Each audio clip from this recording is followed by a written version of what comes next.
as we all know, we're in the middle of the Bet HaMitzarim, the 3 weeks. As I was mentioning to someone, even though it's colloquially called the 3 weeks, but really in the Svarim, in the postim, it's always referred to Ben HaMitzarim. It's always referred to the days between Yud Zayin Tammuz and Tisha B'Av. As I said, a friend of mine who saw a sefer, the Gimel Shvuos, he thought he was buying something about the Gemara and Ksubis, the different Shvuos, and he opens it up, it's about the Hilchos. So, even though we call it the 3 week, poskim never refer to it, and maybe because it's 22 days anyway, but that's just a side point. So we're in the Bet HaMitzarim, the times between Yud Zayin Tammuz and Tisha B'Av. So we'll try to cover a little of the 3 weeks, 9 days in Tisha B'Av in the next little bit. So at first it's an interesting question among the Rishonim and the Poskim. When did the 3 weeks start? Well, when did the 3 weeks start? We know Yud Zayin Tammuz is when it starts. However, the question is, what about the night of Yud Zayin Tammuz? Clearly the Isser Achila and Shtiya, the Isser of fasting, begins Yud Zayin Tammuz in the morning. What about the Inyanim of all of the other halachas of the 3 weeks? When do they apply? Do they start applying the night Leil Yud Zayin? In other words, assuming that you can't get married, you can't take haircuts during the 3 weeks, would one be permitted to take a haircut, shave, or get married Yud Zayin Tammuz, the night of Yud Zayin Tammuz? So actually that was a tshuva, I think in the 1950s or 60s, to Rav Moshe, and the Igros, he was asked that shaila. It was a strange case. Exactly the person. It happened to be that it was Motzei Shabbos was the Yud Zayin Tammuz, and it was Sunday. And actually, it's a big question in the Catskills. Could you have the show that Yud Zayin Tammuz at night? Because is it only the Achiyah V'Shia? That's a Sarah Gadol. So we'll see. So that was the question they asked Rav Moshe: is could we have? Somehow the wedding couldn't get done. They didn't want to wait 3 weeks, so could we have the wedding on the night of Yud Zayin Tammuz? So basically, the issue is the Rav discusses it. Rav Moshe. The issue is really a machlokas rishonim in terms of there's a halacha of aneinu. We say on Yom Som Tanitzenu on Yud Zayin Tammuz. Our minhag is we say aneinu just at mincha, and the Shliach Tzibor does it at Shacharis as well. However, Rashi quotes from the Gaonim, some shittas in the Rishonim say, in the time when everyone used to do it in the morning, they also used to do it the night before. Because, and the Baal Amor disagrees with the Rashi and says, no, Aneinu was only in the morning. So, for Selevan and others point out, this seems to be the Nakuda, in other words, clearly the Isser Achil and Shtiya don't begin until the next morning. So the question is, does that tell me that's when the beginning of, even though by here, the night clearly begins the night before, but was the minhag to start the Isuri Avelos or whatever they are in the morning or even at night? So that was a machlokas Rishonim, which seems to be a dispute between Rav Moshe and the Rav Soloveitchik. Rav Moshe was Meiko, B'shas Hadchak. He said in the case of the wedding, he said you could get married Leil Yud Zayin Tammuz, and the Rav thought like the Rashi that no, it's only a din in the Achil V'Shtiya. That really the tainus begins, and all the laws of the tainus, the Yom Som Tanitzenu begins the night before. It's only a special heter achila. In fact, that's why. What's the reason why we only do it at mincha, not at shacharis? That's only because it's a pragmatic issue of mixing kashikra. The concern is that if you're going to say aneinu in the morning, it's a long way off. You might end up eating, and we don't want you to say Yom Som Tanitzenu, and it's not true. So therefore, by mincha, that's why there was a minhag always to daven mincha late. Even if you daven early mincha during the year, some had a minhag to daven mincha for a tainus late, either for this reason or b'makam tfilas ne'ilah, which we don't do today except on Yom Kippur for different reasons. But the reason why we don't say it in the morning is not because fundamentally we shouldn't be saying it. It's because it's too far off, and I guess the assumption is hopefully someone in the tzibur will fast, and therefore the shliach tzibur we allowed to say the anenu. But that's a machlokas we show him. It seems to be Rashi and the Baal Mor, which the Rav and the Ramosha seem to say the issue. The issue is who we paskin like. Ramosha seems to be Meko, and the Rav is Machmir in terms of he holds everything begins the night before. And it's a special heter, the Achila and Shtiya, as we'll see why doesn't the Achila Shtiya begin at night. That maybe we'll get into also. But since, No, it's just interesting because even if you hold that the season of Machlokas is different because what you just said, Anenu is a din of Chil Shtiya. So it means even according to the people who said they'll say Anenu at night, right? That's because there's no shach to not having a Chil Shtiya. Right. It's not Chabad HaTanya. No, right. They say is there a chal shame in the tightness? Could you have a chal shame tightness with a heter when you're allowed to eat? Because everyone agrees you can eat at night. Right. So the question is it that could the night before have a chal shame yom tightness? It still holds a chal shame tightness and still not say Anenu because Anenu is tied. Right. That's part of the Nakuda. In other words, the one who says. The Rav wants to bring a raya from the fact that we had shitas that say that you said anenu at night. That's for sure. That's a raya for me, and we can think it could be it's a pragmatic issue, right? It's nothing to do with It doesn't have to be a steer. We're certainly not going to say it the night before anyway because of No, right. That's good. That's good for the mafoka. So interesting. I once had the question about someone came to me. I think it was about shaving, but I guess haircuts should be the same. They forgot and it was Leil Yud Zayin Tammuz, and they said they didn't shave yet. They wanted to get their last shave in before the 3 weeks. So they wanted to know could they shave. So again, that could be the same issue, the Rav and Ramosha. However, I said Mamanashach it's mutter because we just have to explain the Mamanashach because just to go back a step, it's a fundamental machlokas. I'll call it Ramosha and the Rav, but it's probably most poskim against Rav Soloveitchik. That in terms of how do you define this 3-week period, 9 days, Shua Shachalbo, Erev Tisha B'Av. So most poskim assume it's not a straight halacha. We don't go back to the dinim of Yud Beis Chodesh, of Shloshim, of Shiva. It's a minhag, so they picked up. Don't ask me any questions. Something they might have taken from Shiva, some from Shloshim. It wasn't a specific category. The Chazal, for whatever reason, they had a reason, but whatever the reason they took from each one and different dihugi avelos. But don't ask me about don't compare it to the classical din of avelos. And of course, the Soloveitchiks will not go for that. It's unheard of. You can't just make up your own minhagim without any halachic basis. Everything, there has to be a halachic category. Of course, we have kashas exactly how it doesn't fit in exactly, but fundamentally, the Rav said that the 3 weeks have a status of Yud Beis Chodesh, and 9 days, Mishanichnas of Mamatim B'Simcha, that has the din of Shloshim, and Tisha B'Av has the din of Shiva. But he was very big into categories in general, and therefore it was a general. And that based on this definition, that leads to different things, which would be mutter or asur, depending if you assume what most of the poskim assume, or versus what the kulas and chumras in both directions. This one is that. All these categories apply to this one. No, that's right. So that's a Rav Salvation said these.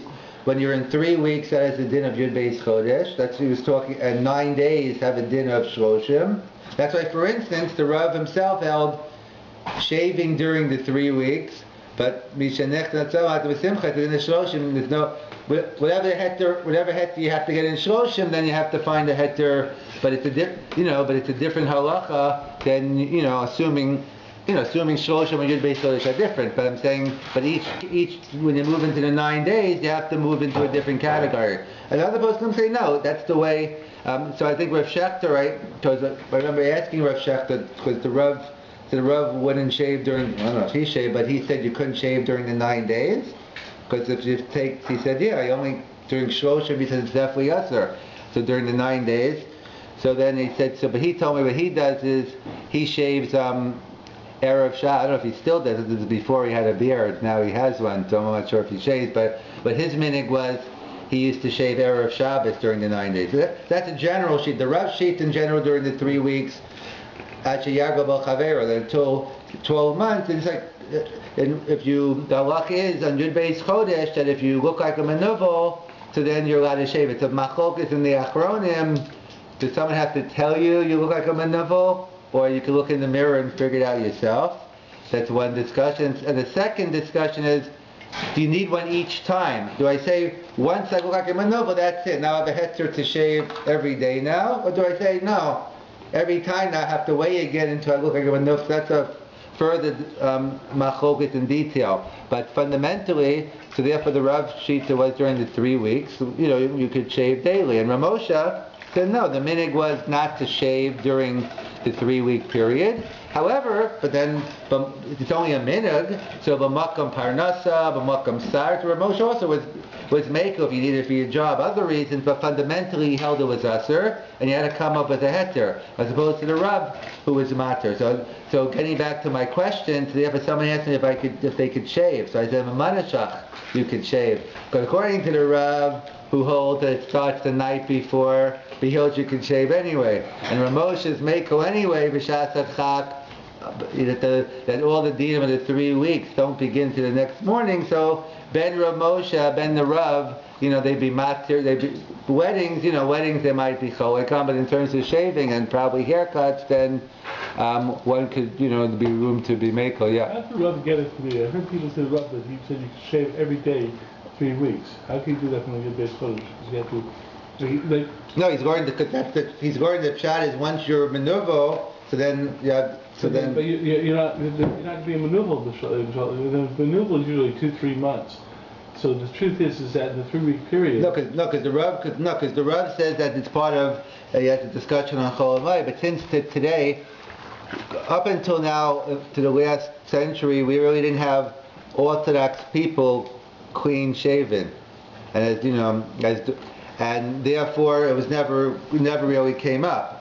But in turn, that's why the Rav has a shita by Chol Hamoed different than 3 weeks. He holds you have a chiyuv to shave during Chol Hamoed because based on the whole sugya in Moed Katan, based on the sugya Moed Katan in the Shulchan Aruch, it seems clear cut. It's also to shave on Chol Hamoed. But the Rav said no. If you really understand, what's the reason why you can't shave? It's the concern Chazal were concerned that if we let you shave on Chol Hamoed, then you'll end up not shaving before, and therefore you'll end up entering the yontav as a menuvel. So therefore, Tom discussed it, no, the bihud, that's a kanas. Therefore, if you didn't shave beforehand, we don't let you shave anymore because we don't want you not to shave during. So the Rav said, however, the Gemara, the Mishnah has exceptions.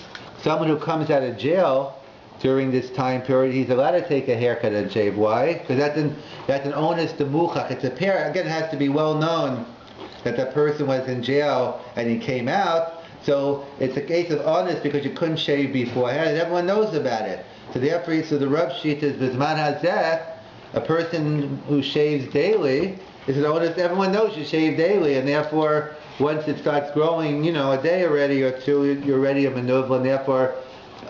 That's why he beholds as a chiyuv. Once that's the machlokas Ramosha and the Rav. Even the Ramosha has the same shtickle Torah in the Igros Moshe. It's a discussion why he concluded Balei Nefesh shouldn't shave, but in Lamdis he agrees with the Rav. That's the whole tshuva thing. Why it's mutter at the end he writes Balei. That could be either for other reasons I'm not going to get into, or it could be just a fundamental issue in terms of the Rav took the bull by its horns. He didn't care what the old minhagim were. If you're mutter to shave, then you have a chiyuv to shave. How could you not shave during Chol Hamoed? And Ramosha was still more concerned with the minig of the yeshivas and people not shaving, and kind of like when you have a big boat turning, you don't want to turn full speed or else it'll turn over. He didn't want to maybe changed the minhag of yeshiva so he wasn't as strong about. It's fascinating because according to the Rabbi, the permit is to shave. Exactly. And once you say Bali Nefesh, and the permit is not to shave. So but fundamentally, and then the nose of Yehuda, but if you look at the sugya, Rav Moshe seems to agree with the Rav in terms of love. That's why he writes at the that last paragraph has nothing to do with what he wrote beforehand. In other words, if you stop right there, you conclude he would say it's mutter. But whatever the reasons, and that is the minhag hayeshivas. Most places still don't shave. But also, I guess you could say maybe l'shitasen they have beards, and in the modern Orthodox world that the people don't. But either way, that was the fundamental machlokas.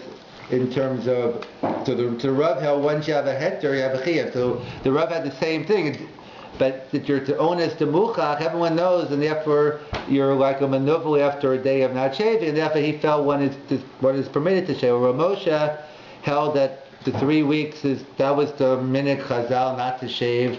The minhag of the Chacham was not telling you not to take your shave, and therefore it doesn't, you don't shave unless you have a real makam, makam sarach. We can discuss what a makam sarach is, what isn't, but that's some differences between Rav Moshe and the Rav. On one hand, the Rav had the chumrah that all the 3 weeks begin the night before Rav Moshe was mekel.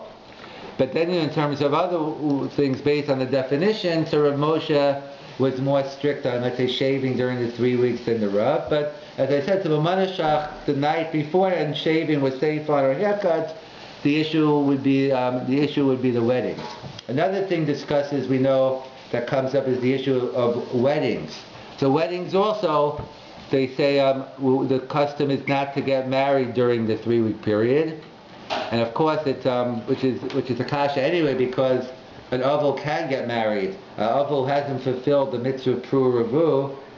He has a mitzvah to get married. So that's what the Achronim go into. That really, when these halachas aren't dinei avelis, it has to do with it's a time of perennials. It's the 3 weeks has never been a pleasant time for the Jewish people historically, and it's not a good simon. It's not a good sign to start off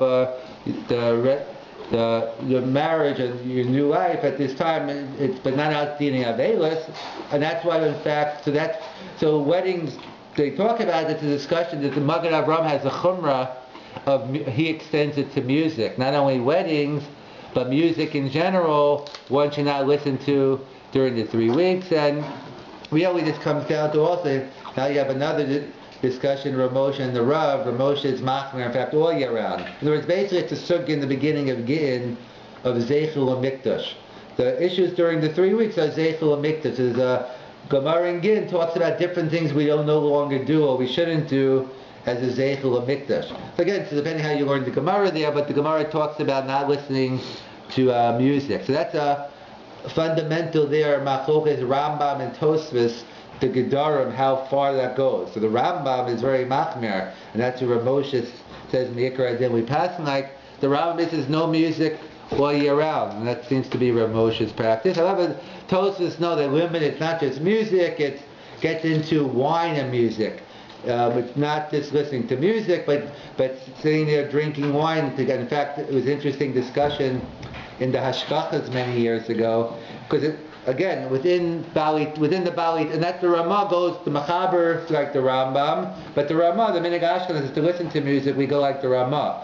So within the Ramah, you have a further sheet, is the dafka wine and music, or let's say I'm having a whole meal, and I happen to have wine also. Is that a problem? So I'll tell you where it came up. In different restaurants in New York, let's say Saturday nights or nights, they had kind of like concerts, live shows in the restaurant. So they were discussing, could we give hashkacha because what? They're violating the Zeichel HaMikdash, that they're having wine they're serving and music, and we don't do that. It's violation. Even the Ramah says we don't do wine and music. Exactly what that means exactly. So some people were discussing if you could give hashkacha on these restaurants or not. So one solution is obviously to go. It works out well because Saturday night we know we have a student's malava malka. So that's a discussion how in terms of like let's say Sudas Malava Malka, most poskim are not makel, even if you eat, not to have meat. Let's say this coming Saturday night, even if you normally do. But that's the issue in terms of Malava Malka. So Sudas Mitzvah, everyone says it's mutter, like for a wedding, and therefore you're allowed to have music and wine if you could find a Sarach Mitzvah. So therefore, perhaps on a Saturday night, they said maybe we'll allow you to have the show Saturday night, Malava Malka. And it's interesting to note, just thinking about it, is there are some poskim who say you can never have you can never have a concert. Forget about like the Ramah for wine. It's interesting that many times, many concerts, definitely in the Yeshiva Shabbat, are doing Cholomite Sukkot, Cholomite Pesach. There are times where one could argue it's a mitzvah, and even like say the Has concert, they're raising money for Has. So again, that's not Meikar Adin, but there are some who are Machmir, they hold you can never have a concert. It's a violation of Zeichel HaMikdash, only if you find some Sarach. So it's an interesting discussion among the Hashkachas, in terms of working that out. But that's a Machlokas, the Rambam, and the Bali Tosis, a Machlokas, the Mechaber Ramah. So Ramosha, his shita was that you passing like the Rambam, you don't listen to music all year round. However, he said, and even you guys who follow the Ramah, at least for 3 weeks, at least during the 3 weeks, at least be Machmir, Kahiyal Meikar Adin, he thought the Rambam was right. He said, at least during the 3 weeks follow the Rambam. That's Ramosha's line. And others say, no, we pass like the Ramah, and we pass like the Ramah Yud Beis all year round. Why should the 3 weeks make it? The same way it's mutter, it's not a problem of Zeichel HaMikdash all year round. The 3 weeks isn't a problem. They don't like the Chumrah of Magen Avram that he extends the music to all the time and during the 3 weeks. So therefore so clearly today, so live music we don't listen to, concerts during the 3 weeks. The question is how far you take the Magen Avram. How far, in other words, because Magen Avram extends it to all music, even though like today we have CDs. So, and then even within CDs you have a cappella or something, you have some which is also sheeted in the poskim, it's okay singing without musical. So within that you find, different strands, but it's yesh for yesh.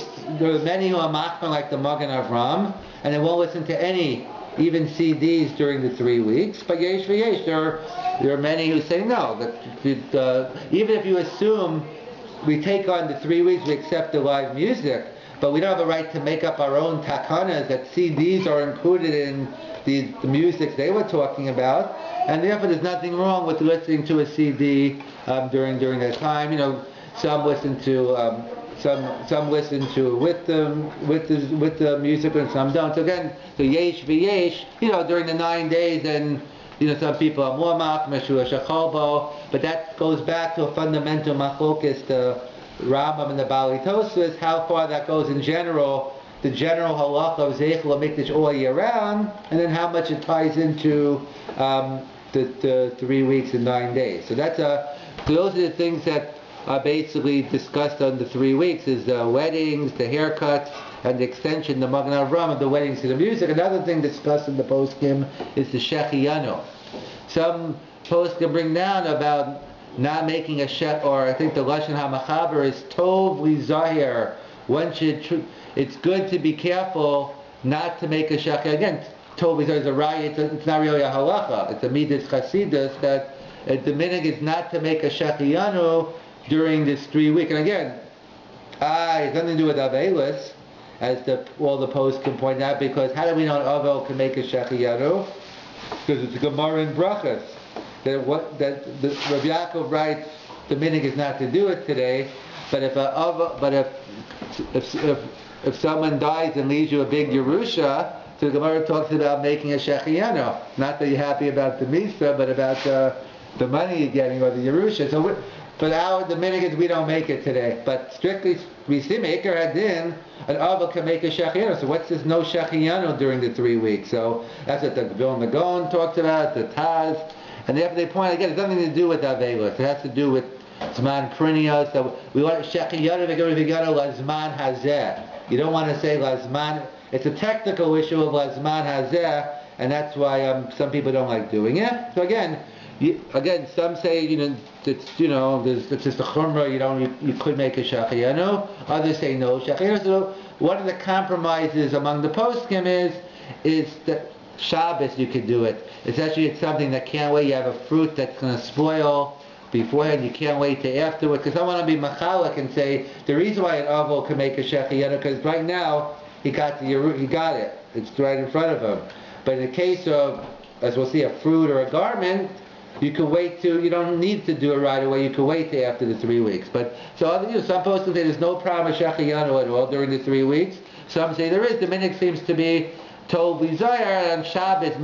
You don't have to be. If you could save the fruit for Shabbos or whatever you're doing, then you can make the shechiyano. Others point out, Rav Moshe actually, but Bisman Hazeh, the issue of making a shechiyano in general is very questionable. If you combine the Rav Moshe and the Rav, a lot of Rav Moshe and the Rav tonight, Rav Moshe writes regarding shechiyano today on new fruits. He really says he's not so clear you should make a shechiyano anymore. What was the Gemara talking about? When once in a while you found this fruit, you can maybe you only can come get it in the summer, in the winter. Today, he's talking 20, 30, 40 years ago. Today we live in a global fruitopia. For a couple of more pennies or dollars, you can buy any fruit anytime. So he doesn't think that shechiyano, you should even make a shechiyano anymore. Whereas the excitement is something that happens all the time.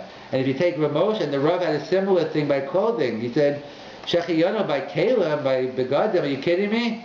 You have a Sims bash every week. You have a sale here. Like it used to be, when you got bar mitzvah, you bought a suit. You got married, you bought a suit, but maybe one more. So then it was a special thing. Today, people buy, maybe, perhaps if you buy a new car, a nice new car once every 10, 15 years, you're leasing a car every year, every other you're buying a new car. Even that, again, it's only a minute, it's a rishus to make in the first place. So if you take Rav Moshe and the Rav together, the shechiyano doesn't really come into play that much, because if you put them both together, there aren't too many things left to make a shechiyano on.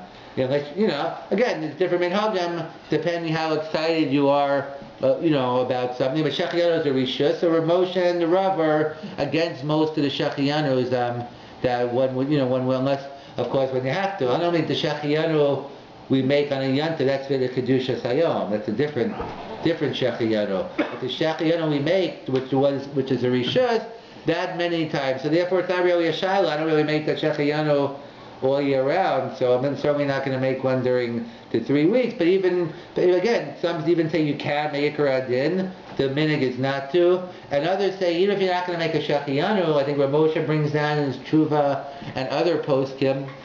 Why don't you make a shechiyanu? Because lazman hazeh, that you don't want to say it's not a good time. It's in the 3 weeks, 9 days. So what could you make it? The Gemara says if you buy something for yourself, you make a shechiyanu. If you're buying something that everyone's benefiting from, so then you can make a tova meitiv. In other words, if you're buying a car for yourself, it's one thing. But if you're buying a car for your family, and you let your wife drive your car, you got other people in your car, so then that's something for everyone. So then, assuming you would make a shechiyanu, you don't have the technical issue of lazman hazeh, they say to make a tova meitiv. On something you buy for the whole family or for other people, if you assume you wanted to make the shechiyanu, but you couldn't make it technically because of the word lazman hazeh, so if you're doing it for other people, the poskim Rav Moshe writes it as well, one can make a tova meitiv during that time period. So that's So Rav Moshe wouldn't make a shechiyanu on fruits during the year? Right, apparently except... What do they do in Rosh Hashanah? No, so that's something else. That's already a halachic issue. It's a sveika. That's what the... Yeah, but it has to be the fruit or the clothes to grow in the shechiyanu. Exactly, right. So what do they do? I assume no, because I'm assuming that already, because that's Rav Shlomo Zalman has a tshuva now. In other words, we're just putting on, that's like an added thing, like another sniff we're putting on the suit, and because the question is you make the shechiyanu anyway, gets into Yom Ha'arich and that. Right. So, strictly speaking, he wouldn't make it, but in a case where, he would. It's really he holds that you should make it anyway. He really holds it 2 days. You should make it anyway. Yeah, I'm saying how you have to give some other lumdis.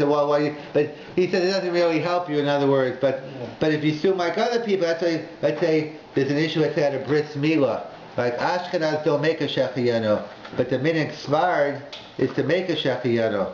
So it's a whole, so it's a whole discussion. Ashkenaz mohel, Sephardi. So therefore, one of the things they let him put on a new suit for the mole, so then he can make the shachiyano. Again, they're all different. To throw in another step, but fundamentally, the Sephardim hold you make a shachiyano at a bris barat. So we see many of the halachas. It's not really only a din of avelis. It has to do with the zman prunius as well. In fact, it's another interesting machlokes. The Sephardim and Ashkenaz actually came up. There was a Milah on Yud Zayin Tammuz we had in Hamilton this year.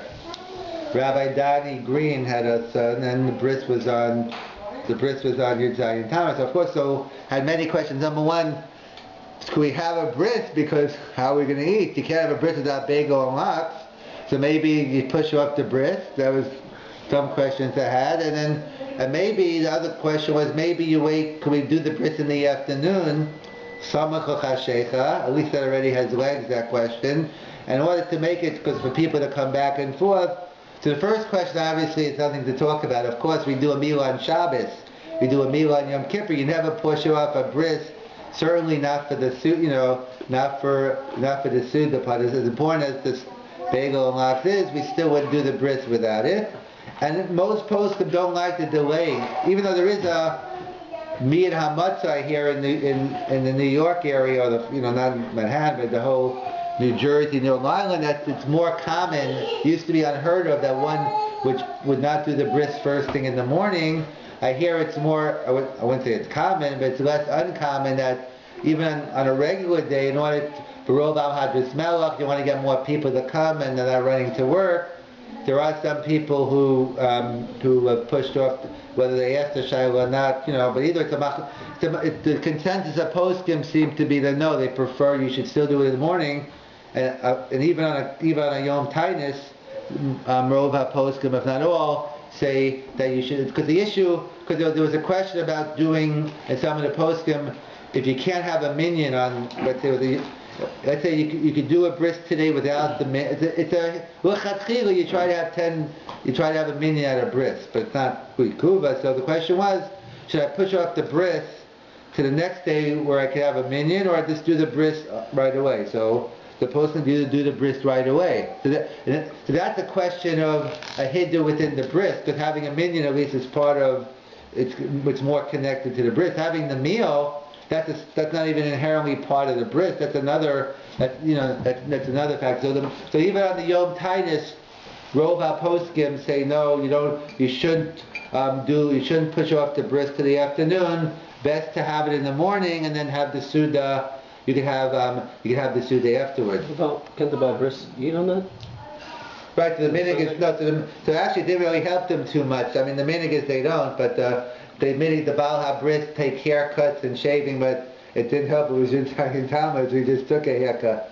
But no, they talk about a Yudayim Shenitcha or a Tisha B'Av, a bris to Nitcha. They talk about the minig is definitely they don't eat even but they different things that the tzandik the mole could do, assuming Yudayim Tammuz is going to be a good example because it always happens you really don't need those things. But right, even though they discussed that, but I think the Achronim write by I don't even know if it's the minig today anyway, but by a nidcha, they're more makel by, like they compare a Baal bris to like they discuss about uberis and menekes, which strictly speaking, if you're a chol shein bo sakana, so you don't really have to fast on Yud Zayin Tammuz.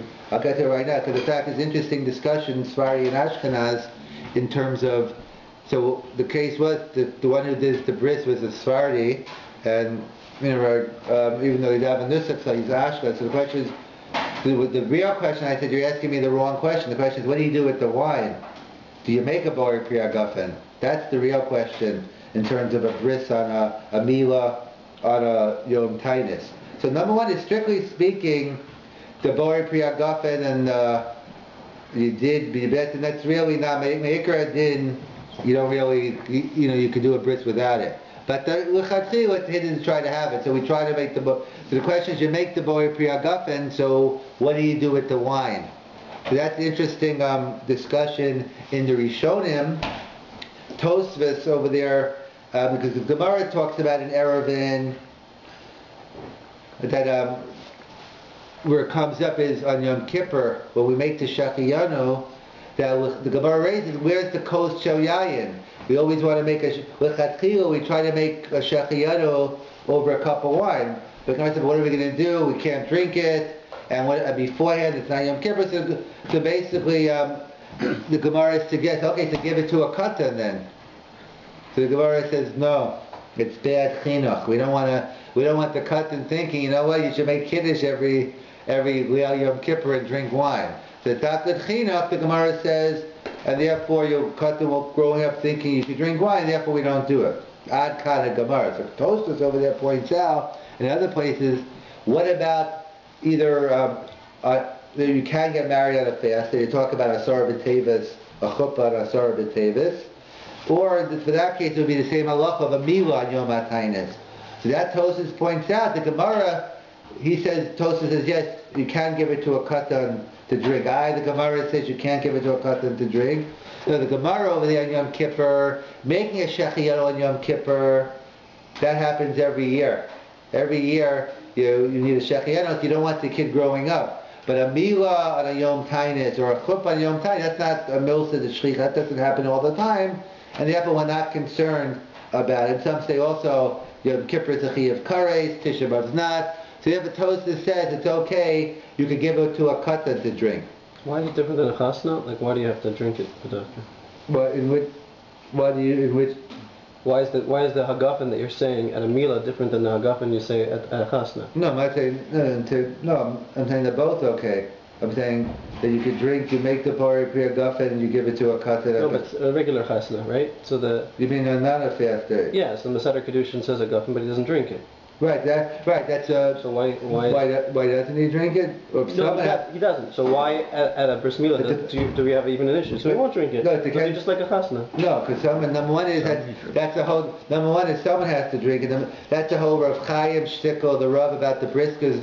If you notice them, they still over. They do drink them because it's probably a chumrah, but they drink. But really, because the reason we assume is that Mon Apr hagafen takes on the status of a birkas mitzvah, right. And therefore, but the chassan and kal are drinking. No one says no one drinks. It's not an option making a Mon Apr hagafen and not drinking. So the chassan and kal are drinking it, even if the rabbi isn't drinking. So you have to give it to someone. They don't say their own hagafen? No, they have to be used to this. Yeah, they listen to. Yeah, that's the whole discussion about if let's say they're deaf, they can't hear, the nose of beauty. But that's the bottom line is that's what they point out here. So the Rashbam sheet is we're not concerned with any meal, anything that doesn't happen all the time. You always could give it to a katan. And other Rishonim disagree with the Rashbam and say you never give it to a katan. Any chuppah, any meal, it's bad chinuch, period. So it's a machokus among the Rishonim. The Machaber Paskins, like the other Rishonim, who say you never give it to a katan, whether it's bad chinuch, you don't want to give wine. He Paskins never give wine to a katan, and the Ramah goes, we'll see, like the Rashbam, not totally, but he follows the Rashbam and says you can give it to a katan. So what do you do? Yud Zayin Tammuz then? So the halach is, so if you're Ashkenaz, you give it to the katan. And I think, his son drank, Shimei. He gave the wine, that was the Minhag Ashkenaz. What happened, so I went over to Tova, that's the mother, the wife. I said, you're lucky you're not Sephardi. Because if you were Sephardi, you'd have to drink the wine today. The Minhag the Sephardi is you give it to the mother. You give it to the mother of the child because they hold you can't give it. And the mother's allowed. Why the mother? Because she's a chola. Even, no matter what, she's a chola, to get into 3 days.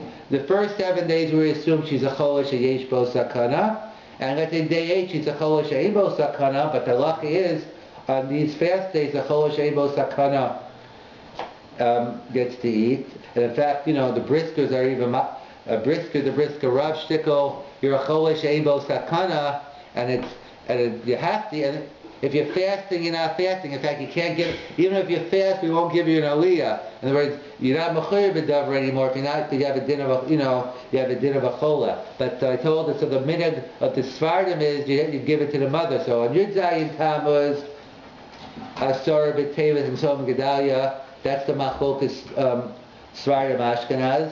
Ashkenaz, you give it to the Katan. The Svaris, you give it to your mother. Yom Kippur is another machlokes Machaber Ramah. Is the Machaber, I believe, says don't make a boy pri agafen at all, and just don't give it to anyone. And the Ramah says, who do you give it to? Or the Minhag Ashkenaz, you give it to the Katan Hanimo. You give it to you give it to the baby. So there's a stira, and so the stira in the Machaber regarding Tisha B'Av. In Hilchas Tainus, which has many ramifications to Chol Shebo Sakana, in Hilchas Tainus, Tisha, whether Tisha B'Av is like Yom Kippur or not. Pashas, it's not, and really a Chol Shebo Sakana can eat on straight up. And the whole issue of being machmar on shiurim, that's part of that whole discussion, whether Tisha B'Av's Mikra did, I say it's not. It shouldn't, it's not like Yom Kippur, you don't have to worry about the shiurim, all that. But that's the issue where it comes up. It's a steer in the Machaber and Hilchas Mila and Hilchas Tainus, whether he compares Tisha B'Av to Yom Kippur or the other one. So by Yom Kippur, so by Tisha B'Av also the minhag should be that even for Ashkenaz you give it to the Katan. However, and then by Tisha B'Av, depending how you learn the Machaber, if it's like Yom Kippur, then you wouldn't make the Bor Pri Agafen at all. If you assume it's like the other fast days, so then you'd make, you'd give it to the. If you assume it's like if you assume it's like if you assume it's like Yom Kippur, so then you don't. You don't make it. If it's not, then the mother has to drink it. You never give it, because the sheet of the Machaber follows like those Rishonim. You never give it to the Katan because it's not good cleanup. So therefore, which is very relevant also. I don't have time to go into those Shaila, but that's similar to the question Motzai Shabbos this week. What do we do with Havdalah? So Kiddush is, and even the Pashas, maybe one could argue it's not even a Shaila. Havdalah is a mitzvah. For a mitzvah you're allowed. So Kiddush is on Shabbos, so therefore it's on issue. For some reason, maybe this is looking for another reason, they have a whole discussion in the poskim, what do you do to this coming Motzai Shabbos? What do you do with the Kiddush wine? Then some say that the Gadol himself drinks it. It's a makam mitzvah, so what's the problem? And when it makes Havdalah, he drinks it. Others bring down a very interesting, give it to a katan, but I'm not sure which katan. It's a katan shegia l'chinach, enough for Havdalah, but he's not a gil chinach to know about Avelis. In terms of like, he's not part of the feeling. So they discuss giving it to a katan. Some say maybe grape juice. The Aruch HaShulchan brings down beer, and others say really what do you mean? Maybe because some question not the whole question of Chamar Medina at all today, since the ayin is you could find wine around, so maybe. But the Aruch HaShulchan, bottom line, he does write down beer. But all these questions by Havdalah, Motzai Shabbos, the question is where you're going to be Mekel on and where you're going to be Machmar on. In other words, either you're going to be Machmar in Hilchas Havdalah and say you have to have wine, or you want to be Mekel in Havdalah and be Machmar on the 9 days, 3 weeks. The problem to make early Shabbos? So the poskim say everyone agrees early Shabbos isn't a problem. You can have your meat, you mean having meat, you mean. Yes, and wine. Yeah, everyone says Tosefes Shabbos, you can have your meat. I said the Malava Malka, the poskim seem to say not to, but in fact, however, there is interesting discussion for all those who are very machmir on tasting the food before Shabbos. Tomel Chayim Zachu. So some even discuss, even being able, the mitzvah of tasting your food before Shabbos, that they discuss it during the 9 days, that we assume not to. Again, tasting means not swallowing and spitting out, but some posts can take that very strongly, and even you could taste the food. It's such a big mitzvah to taste your food erev Shabbos. But the minhag is not to, and unless there's made some sarach. But in terms of that, so Havdalah. So on Shabbos himself, there's nothing to talk about, and we assume early Shabbos is has the full status of Shabbos. No, and if anyone who says don't have meat. The issue gets into when you make a siyum, how many people, they post can make chilukim between the 9 days actually in Shua Shachalbo, because also Mishanichnas Avamatan Simcha. However, what does that mean exactly? But there's other stuff, Me'ikar Hadin, is during Shul Shachol. So many poskim, in fact, it's going to. I know, in fact, where I'm going into the Catskills, my uncle already asked me because he told me they're making a siyum Sunday night in the place where I'm going to be, and they're inviting everyone. And he told me, he said, I don't think anyone's going to come. I said, are you kidding me? 9 days, free food and meat? I think it's going to be packed. He told me, you're right, there's going to be over 100 people. I don't know what the Havamina was, but. So that's the he wanted to know. Could he go to the, is that right? Could you go? So number one is during the 9 days, the straight halach is you could invite anyone, anyone you would normally invite, you can invite during the 9 days. Some poskim are more machmer, which will be Shua Shachol. This is the longest Shua Shachol you can have this year. Tisha B'Av's on Thursday, assuming. I guess it gets what your sheet is when Tisha B'Av's in Nidcha, whether you assume that week before is Shua Shachol, it's a machlokes rishonim, but in case of a pure case, so that's the whole discussion. So actually many poskim are saying no. For siyum during Shua Shachol, that really you only, besides family and relatives, you really shouldn't invite more than 10 people. 10. Again, Ramosha has a tshuva about camps. I guess all camp is one happy family, so I guess that's the minhag anyway in our camp, that one person makes a siyum, and the whole camp, gets the meat. So that's more of a shayla siyum, and that they discuss in terms of parameters. But on Shabbos, it's pretty, blanket. Everyone says, don't worry about the meat and that, and they get into, avelis b'farhesia. If you don't have meat, obviously you were avelis today. How can you not have meat on Shabbos? Unless, of course, maybe you always have dairy, and maybe dafki you should have meat, but either way. But it's not a shayla. Actually, it's paradise, because Rav Shefta, because the child was already having an amila, having meat. Having this. So actually, someone told me Rav Shefta's meaning is always, he holds a mila, should be bagels and lox, maybe kept without the cream cheese, but he'd have to have meat. It's a sudas mitzvah, you have a chiyuv to have butz of a yayin. So Rav Shefta, all year round, he holds, you have to have meat so that's true. It would be applied during the 9 days as well. That if you hold it's a that every sudas mitzvah needs meat. So all yakas.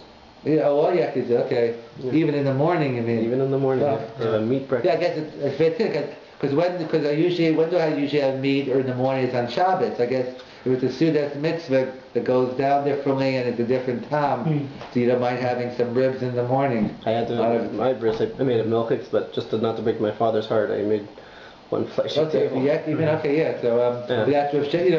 there's a sudas mitzvah. You have a chiyuv to have butz of a yayin, and for this side we don't have butz of a yayin during the 9 days. It's the same reason. Matzah b'simcha. Again, it's not a din of avelis because an oval can have meat and wine, and only maybe. But in fact, according to some chazal, the whole purpose of wine is to be knocking the avel. So again, many of these halachas don't, they're not straight hilchas avelis because they don't even apply to an avel who's in shiva and shoshem. So it seems to be a common mix of inyani avelis as well as a mix of as the Simmons brilliant. Rav Shita is really problematic. I know many things it doesn't, in terms of how many specific kashas are in terms of how it fits in. Okay. We just go back for clothing during the 9 days. So, were you saying that because we generally don't make shechianus, it's not a problem to buy clothing, or? But I didn't actually discuss it, but that's a separate question. I mean, during the 3 weeks, pashas, it shouldn't be a problem buying things, and certainly if you're not going to make, some hold even with the shechianu, but definitely if you don't make a shechianu, the 9 days is a different issue, and let's say the Isser. What exactly is the Isser number one of wearing freshly laundered? So the discussion the Achronim, there are 2 issues. One could be, it's a discussion, the mice of cleaning is one issue, and then there's another issue of the Lavisha. In fact, that's why it's a discussion, post-Gam Ameko, or like if you want, let's say essentially this year, if you wait until, assuming, you have those 1 hour cleaners to go next Friday and say, I want my suit, because, you can have, especially if you're in a Jewish area, you're not going to be able to do everyone's suit, so therefore, so there's room to be mako about bringing it in before the 9 days, or perhaps even during, and having it for after, because there will be because there's no concern you're going to wear it. It has to do with the discussion of so you got to think like doing laundry. Is that simcha? Like, what do you mean you can't do laundry during that? But masim simcha, no. Who does? I mean, I don't know, but maybe something's wrong with me. But I don't know what's the simcha in laundry. So of course, it has nothing to do with simcha. It has to do with there's another concept also of taking your mind off the avelis, in terms of it has to do. That's another Indian they throw in terms of. So the issue is another issue of we stay away from doing that also. The modern way of doing laundry is not the same. Exactly. And also in terms of buying, we don't, let's say, do things like renovations, which are binyan. So simcha, there's another issue here of doing something that's going to bring you simcha. And in terms of, it's nothing to do with the shechiyano. See, by the 3 weeks, if there's no pashas, if there's no problem of shechiyano, there's no reason you can't do it. Make her adin. 9 days is already it's a separate issue that, I'm not saying there are no heterim to buy things and get makam hefsed, but in terms of, it runs into a different issue of simcha, so that, it's best if you don't have to not to buy. It's like you're not supposed to, fix some new things. It's the element of more matim b'simcha than it is, but not the shechiyanu issue. Out the shechiyanu, right, it's no different than the 3 weeks, but the 9 days already, and shua shachalbo, more, binyan so simcha, and wearing new clothes, and perhaps even buying them. But maybe some say that if you buy new clothes, then maybe you end up wearing them. That's why, perhaps in theory, if you had like your nanny did your wash for you, and she put the clothes away, and you didn't wear them during the 9 days, one could discuss it again, depending on what the nature of the issur is actually of. Again, and also big day zayah, it doesn't apply to. And the question is, what is big day zayah? Like, is a shirt, so let's say pants, you'd wear probably a couple of times before you'd send it to the dry cleaners. But a shirt, so certainly like a t-shirt and underwear, that's big day zayah. But some discuss, perhaps even a regular shirt today. I remember it was a Machogas Rabbi Wood and Ravida. I think Rabbi Wood was Mako. And Rav Shemonida writes he didn't think shirts were big day zayah. But perhaps even shirts are big day zayah today. Who walks around wearing? Moshe held it at Playtime. Moshe held they were big day zayah. No, so it could be maybe Ravug was maybe I'm mixing up the two. But in terms of perhaps even shirts, Pasha think our shirts are big day zayah because no one wears the same shirt a couple of days in a row. So then what are the parameters? So, right, so there's a lot to discuss on that. Yeah. Are you allowed to go to a really good shiur? Do you really get nachas out of it? But that was the Rugged, they say the Rugged Shaver learned Torah on Tisha B'Av. The issur Talmud Torah. Nobody said there's an issur to mitzari yourself. If you're on the madrega where there's no issur of, you can't mitzari, avelis, but there was so much, there's so much tsar by not learning Torah, then you could also learn, that's a separate share of the issur of Talmud Torah and Tisha B'Av. What's that based on?